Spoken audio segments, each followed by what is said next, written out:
ఎవడు లేడు, చంద్రబాబు లేడు, పవన్ కళ్యాణ్ లేడు, ఎవడు వీళ్ళ అడ్రస్ లేరు.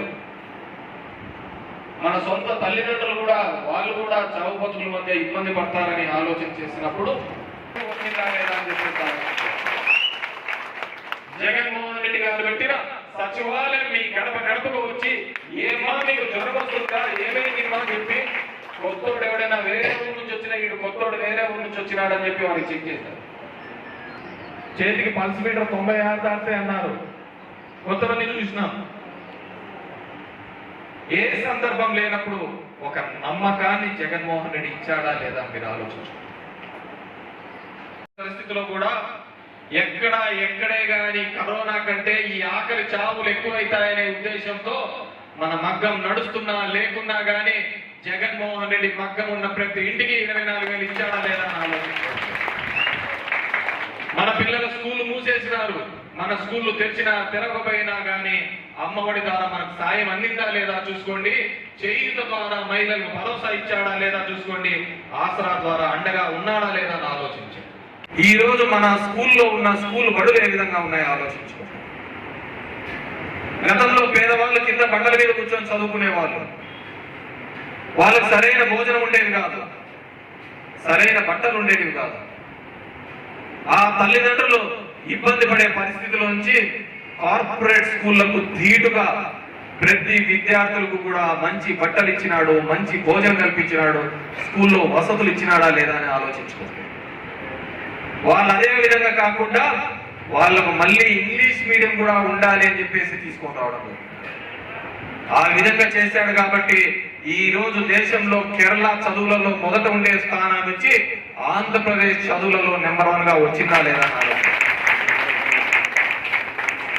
ఆలోచించుకోండి. ఈ రోజు మీరు వెళ్తున్న హాస్పిటల్స్ ఏ విధంగా ఉన్నాయో చూసుకోండి. ప్రతి చోట కూడా అభివృద్ధి అనే నినాదంతో మనం ఏ విధంగా పోతున్నామని చెప్పేసి నేను చెప్తున్న ప్రతి విషయాన్ని కూడా గతంలో చంద్రబాబు నాయుడు హామీల వల్ల ఏ విధంగా దగా పడ్డారో, ఏ విధంగా మోసపోయినారో ఆ అక్క చెల్లెల వాళ్ళ పాస్బుక్లలో వెతికితే తెలుస్తారు. 2 రూపాయలు, 3 రూపాయలు, 4 రూపాయలు వడ్డీలు కూడా కట్టుకున్నారు వీళ్ళు. ఆయన మాట విని సంఘాలకు లెక్క కట్టకపోవడంతో 300 సంఘాలు మూతపడిపోయినాయి. అతను పూతలిని నప్ప చెప్పకపోవడంతో మనమూరే ఆలోచించండి. మగ్గానికి నేను ఆ రోజు సబ్సిడీ కింద పథకాలు తీసుకొని వస్తే 600 రూపాయలు మొత్తుకొని చెప్పినా కానీ డబ్బులు ఇయ్యలే.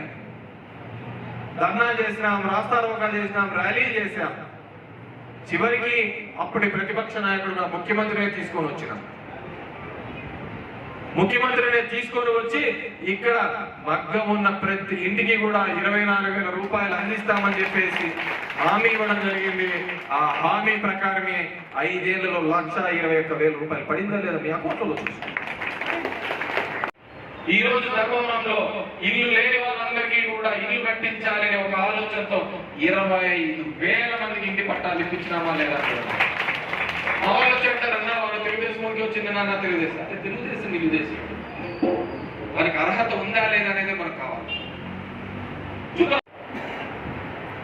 పచ్చ జెండా పోయింది, ఇంకో జెండా పోయింది, కషాయం జెండా వచ్చింది, ఇంకోటి అది వచ్చింది, జనసేనది వచ్చింది. వీళ్ళందరూ ఆలోచించాల్సింది జెండాలు కాదు, కలవాల్సింది జనం గుండెల్లో ఉండాల్సిన విషయాన్ని నేను మర్చిపోతున్నాను. కుర్చీ మనకి ఇవ్వాల్సింది ఎవడు? జనాలు ఇవ్వాల. జెండాలు ఇచ్చాయా? ఈ రోజున్న జెండాలు రేపు పొద్దున ఏదైనా ఏదైనా తారపల్లా గొప్ప అంటారు. కానీ జనం గుండెల్లో జనానికి మేలు చేసే విధంగా చేసిన వాడు నాయకుడు అవుతారు.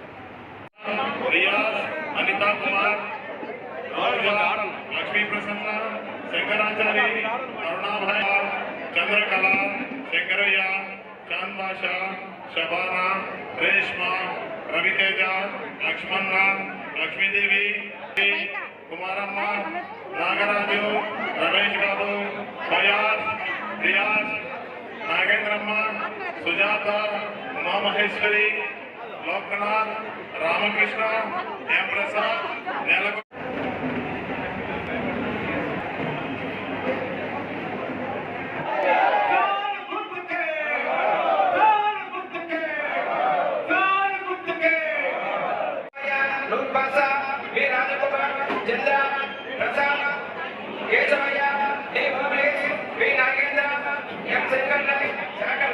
सलीम इल्लोक शिवा मक्का प्रांतण सूर्य जक्रिया हरे वेंकटेट्टी गुरुकुट सूर्य देवदास गुड